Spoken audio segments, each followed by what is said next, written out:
നിങ്ങളുടെ ആ സപ്ലയർ ആള് കൊള്ളാലോ. ഒരു ചായ കുടിക്കാൻ കയറി എന്നെ കൊണ്ടേ 32 രൂപയ്ക്ക് അയാൾ തിരിച്ചു. ഇങ്ങനെ ഒരാളെ കിട്ടിയിരുന്നെങ്കിൽ ഞാൻ എന്നേ രക്ഷപ്പെട്ടു പോയേനെ. എനിക്കുണ്ടേ ചെറിയൊരു ഹോട്ടൽ.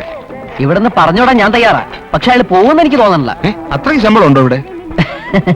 ഈ ഹോട്ടലിലെ ജോലിക്കാർക്ക് ശമ്പളം കൊടുക്കുന്നതേ അങ്ങേരാണ്.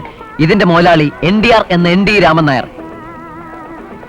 ഇന്നൊരു സപ്ലയർ ഉച്ചവരെ ലീവ് എടുത്തോണ്ട് പുള്ളിക്കാരൻ കയറി നിന്നേ ഉള്ളൂ. പണക്കാരനായെന്ന് വെച്ച് പഴയതൊന്നും മറക്കുന്ന ആളല്ല കക്ഷി. ആ, അങ്ങനെയാ വേണ്ടത്. സർക്കാർ ഉദ്യോഗം തെണ്ടി നടക്കുന്ന ചെറുപ്പക്കാരെ അങ്ങേരെ കണ്ടു പഠിക്കട്ടെ. അദ്ദേഹത്തെ കുറിച്ച് ഓർക്കുമ്പോ ചേട്ടൻ അഭിമാനം തോന്നുന്നുണ്ടല്ലേ? എന്ന ഒരു സത്യം കൂടി പറയാം, പുള്ളിക്കാരനെ എന്റെ അച്ഛനാ. അല്ല, താമരാക്ഷം പറഞ്ഞ സമയത്ത് തന്നെ വന്നല്ലോ. എനിക്കിനി ധൈര്യമായിട്ട് ഉടുപ്പൂരാലോ. മുതലാളി അമ്മായിമ്മ പ്രസവിച്ചോ? അയ്യോ മുതലാളി പ്രസവമല്ല, മരിക്കാൻ കിടക്കുക.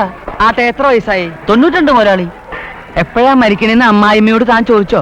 അയ്യോ അത് ഇവിടെ പണിയെടുക്കുമ്പോ ഇവിടെ പണിയെടുക്ക. ആ തള്ള മരിക്കുമ്പോ അവിടുന്ന് ആള് വന്ന് പറയും. ഇനി അമ്മായിമ്മ പെട്ടെന്ന് തട്ടിപ്പോണെന്ന് തനിക്ക് ആഗ്രഹം ഉണ്ടെങ്കിൽ ഇവിടെ 2 ആഴ്ച പഴക്കമുള്ള പരിപ്പോടി ഇരിപ്പുണ്ട്, അത് ഒരെണ്ണെടുത്ത് കൊണ്ടുകൊടുക്കടോ.